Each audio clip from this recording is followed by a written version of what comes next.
Pakistan will try to surround India, one from the western side and one from the eastern side. Now that you see, I completely support the government of India that when the Pahalgam incident, the horrific incident has happened, government of India has reacted. I think the government of India should also react when the same thing happens in East India also, because we are as much Indians, proud Indians, and a life of a person in East India or the behavior of Bangladesh towards India and the behavior of Pakistan should be dealt in the same way. Just because Delhi is closer to Pakistan does not mean that we are less Indians. We love our country and we want the government of India to be as strong with Pakistan and as strong with Bangladesh. They should have equal response, because what Mohammad Yunus has said, आप लोगों को शायद मालूम भी नहीं होगा कि अपने नॉर्थ बंगाल की तरफ चाइना एयरबेस बना रहा है और त्रिपुरा सबसे ज़्यादा इफेक्ट होता है. And I don't think that Bangladesh कभी भी हमारा दोस्त बनेगा. और जो नोआखाली में हुआ है, जो बांदरबन में हुआ, जो कॉक्स बाजार में हुआ, चिटागोंग में हुआ है, हमारा ब्राह्मणबाड़ी में हुआ है, ये सब तो त्रिपुरा का पुराना पार्ट था. आज हम लोग जो त्रिपुरा में फाइट कर रहे हैं एक दूसरे के साथ कि ये हमारा ज़मीन था, आप लोग वहाँ से आए, किसी ने तो किसी को बाहर निकाला होगा. क्यों निकाला? इसके ऊपर भी हमको विचार करना चाहिए. त्रिपुरा को भी विचार करना चाहिए, बंगाली को भी विचार करना चाहिए, और हम सबको एक होकर देश के हित में, राज्य के हित में अंडरस्टैंड करना चाहिए कि हमको कौन दुश्मन समझता है. इसके बारे में क्या बोले कि त्रिपुरा की बॉर्डर जो है, यही तो मैं कह रहा हूँ कि हम सबको एक पोजीशन लेना चाहिए. वोट बैंक की राजनीति नहीं करना चाहिए, एक पोजीशन करना चाहिए. देखो, हिंदुस्तान का मुसलमान शाहरुख खान है, मोहम्मद शमी है, मोहम्मद रफ़ी है, मोहम्मद यूनुस नहीं है, ओसामा बिन लादेन नहीं है. तो हमको बांग्लादेश के साथ फर्स्ट ऑफ ऑल, पाकिस्तान के साथ फर्स्ट ऑफ ऑल क्रिकेट खेलना बंद करना चाहिए. हम लोग इंडियन मुसलमान के ऊपर शक करते हैं कि आप किसके साथ हो, लेकिन जब बांग्लादेश का टीम आता तो उनको 5 स्टार होटल में हम लोग रखते, ताज में रखते, उनको उनके संग क्रिकेट खेलते. हमको जो बांग्लादेश जो पाकिस्तान के संग कर रहे हैं वही चीज़ हमको बांग्लादेश के संग भी करना चाहिए. हमको इनके साथ डिप्लोमेटिक टाइज नहीं रखना है जब तक ये लोग हमारे लोगों को एक सम्मान के तरीके से नहीं देखेंगे. जब तक ये मोहम्मद यूनुस को किसने चुना है? ये डेमोक्रेटिकली इलेक्टेड है, लेकिन हम उनसे बात कर रहे हैं, नहीं करना चाहिए. इनके संग एक कड़ा स्टांस लेना चाहिए, और मैं आशा करता हूं कि गवर्नमेंट ऑफ इंडिया इसके बारे में विचार कर रहा है. हमारे लोग बांग्लादेश में बहुत हैं, हमारे सपोर्ट बहुत है बांग्लादेश में. मैं जानता हूं कि आप लोग, ये लोग जो मीडिया के थ्रू ये बात बांग्लादेश में जा रहा है, 10-15 बांग्लादेश के जिहादी एलिमेंट्स मुझे धमकी दे सकते हैं, लेकिन मैं उनके धमकी से नहीं डरता हूं. उनके माँ बाप के, उनके दादा का क्या हिस्ट्री था वो सब भी मैं जानता हूं. तो उनको हमको धमकी देने से कुछ फर्क नहीं पड़ता. India should take a strong stance. Sir, 2 सवाल है. राज्य में नहीं लगता है कि वक्फ बिल जो अभी सुप्रीम कोर्ट में है उसमें हमको कुछ टिप्पणी करना चाहिए. Matter in supreme court. और जो एमपी ने सवाल पूछा चीफ जस्टिस के ऊपर, वो उनका पर्सनल व्यू है. मैं ऐसा कभी भी अपने एमएलएस को नहीं बोलूँगा कि आप सुप्रीम कोर्ट के ऊपर कोई उंगली उठाएं. ये शोभा नहीं देता है. और I think mister JP Nadda ने वो बात को क्लैरिफाई भी किया है कि ये पार्टी का पोजीशन नहीं है. लेकिन मेरा एक ख्याल है कि जब भी आप कोई बिल पास करते हो, वक्फ बिल हो, यूनिफॉर्म सिविल कोड हो, सीए हो, एनआरसी हो, आर्टिकल 370 हो, तो हमें लगता है कि ये इसमें अच्छी तरीके से चर्चा होनी चाहिए. सिर्फ पार्लियामेंट में नहीं, लोगों को सबको सेंसिटाइज करना चाहिए कि ये क्यों हो रहा है. आधा से ज़्यादा लोग को उकसाया जाता है दोनों तरफ से, और मैं नहीं चाहता हूँ कि ये वक्फ बिल त्रिपुरा में हमें असर करे. सेकंड चीज़ है, आपका क्या था सेकंड सवाल? One nation. I don't disagree, क्योंकि इंदिरा गांधी, नेहरू, उसके टाइम 1967 तक इलेक्शन चलते रहा. मैंने आज अपने स्पीच में भी कहा कि मेरा ख्याल है कि आप अगर कम इलेक्शंस करोगे और टेन्योर को भी लंबा रखोगे तो हम लोग पॉलिटिकल डिसीजंस कम लेंगे और डेवलपमेंट के इश्यूज़ के बारे में ज़्यादा काम कर सकते हैं. तो 1 नेशन 1 इलेक्शन रीजनल पार्टीज़ के लिए अच्छा नहीं है, नेशनल पार्टीज़ के लिए बहुत अच्छा है. लेकिन जो नेशनल पार्टी रीजनल पार्टी के भरोसे में जीतना चाहता है, उनके लिए मुश्किल हो जाएगा. तो इनका ऑपोजिशन अगर आप पॉलिटिकली लोगे तो मैं समझ सकता हूँ कि ये मतलब बनता है. लेकिन अगर आप प्योरली पैसा बचाने के तरीके से करना चाहते हैं, इकोनॉमिकली करना चाहते हैं, तो आई थिंक जो चीज़ नेहरू जी ने किया था, जो चीज़ इंदिरा गांधी ने किया था टिल 1967, वो ख़राब पॉलिसी नहीं थी।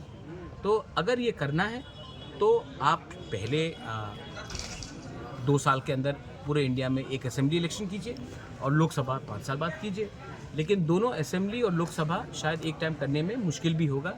और जो रिपोर्ट रामनाथ कोविंद जी ने बनाया है, हमारे प्रेसिडेंट ने, वो मैंने देखा नहीं है। जब मैं देख लूँगा तब मैं उसमें ऑनेस्टली, क्लियरली आपको टिप्पणी दे सकूँगा।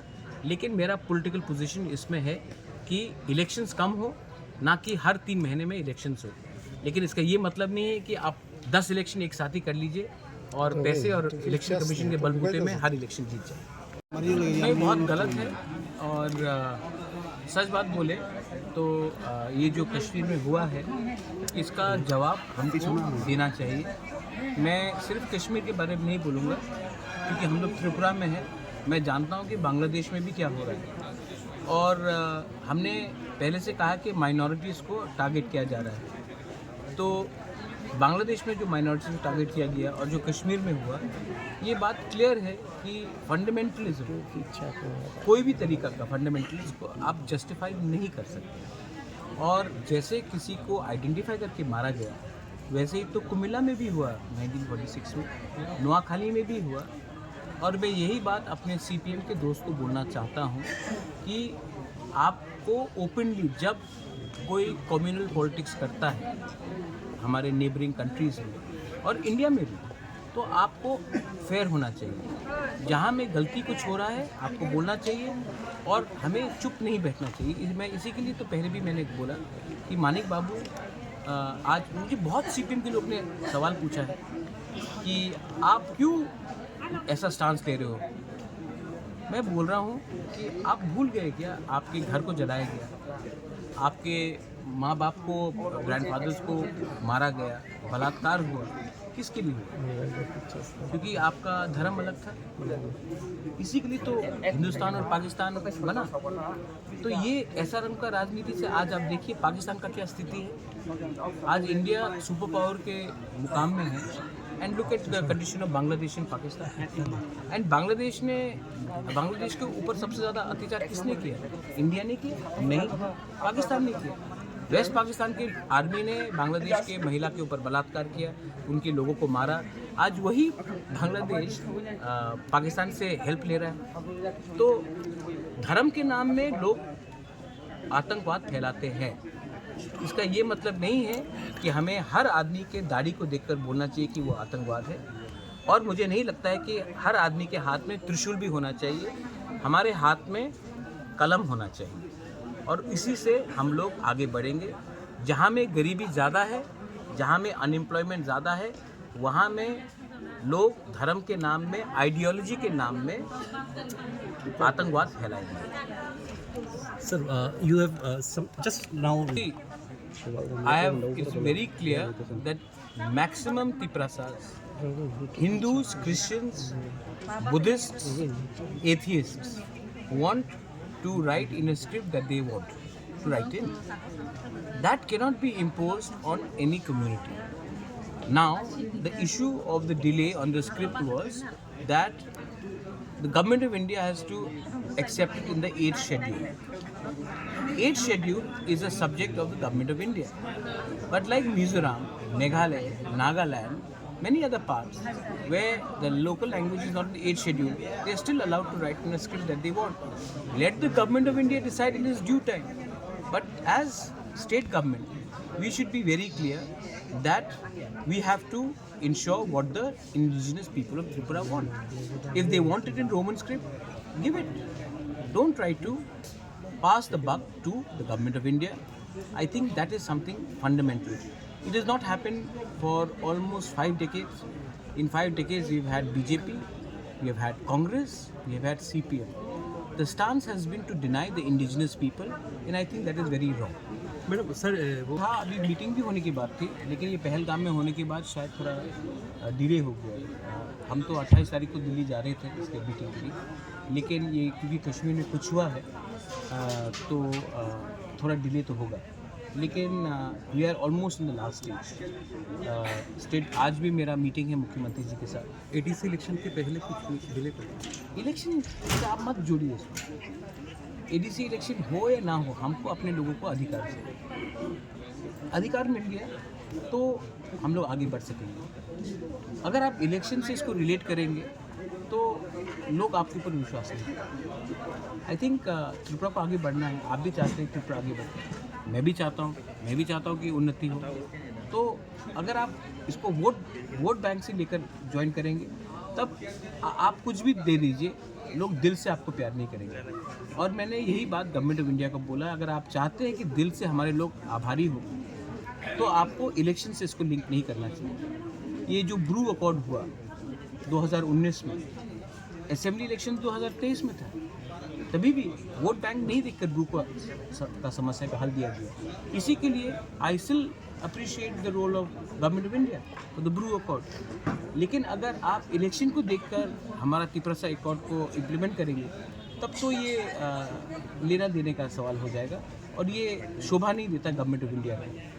जब TTADC बना था 84 में, तब इलेक्शन तो 1988 में हुआ, 83 के इलेक्शन के बाद 88 में हुआ, लेकिन 84 में ADC दिया गया क्योंकि इंदिरा गांधी ने इसको लिंक नहीं किया असेंबली इलेक्शन के साथ। तो मैं भी आशा करता हूँ कि आप इलेक्शन के संग ना लिंक करें और इलेक्शन के बहुत पहले ही ये दे, तब लोग विश्वास करेंगे हाँ आपने दिल से दिया, ना कि इलेक्शन जीतने के लिए। कांग्रेस प्रेसिडेंट आशीष शाह ने आपको बात करता हूँ तब आपके थ्रू न्योता भेजा है।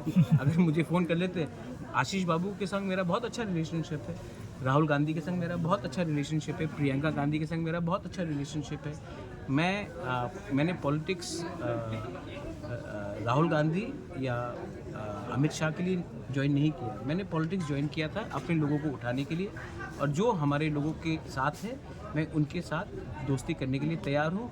और मैं किसी के साथ भी, मेरा सिर्फ एक ही झगड़ा है त्रिपुरा में, वो है कम्युनिस्ट पार्टी के साथ, और किसी के संग मेरा कोई प्रॉब्लम नहीं है। तो पप्पू हो, बिरजीत बाबू हो, आशीष शाह हो, पीयूष विश्वास हो, मेरा अच्छा रिलेशनशिप है सबके साथ। और बीजेपी में भी विप्लव देव जी हो, मानिक शाह जी हो, सुशांतो हो जो मेरे संग कांग्रेस में था, रतन बाबू जो मेरे संग कांग्रेस में थे, मेरे सबके साथ अच्छा रिलेशनशिप है।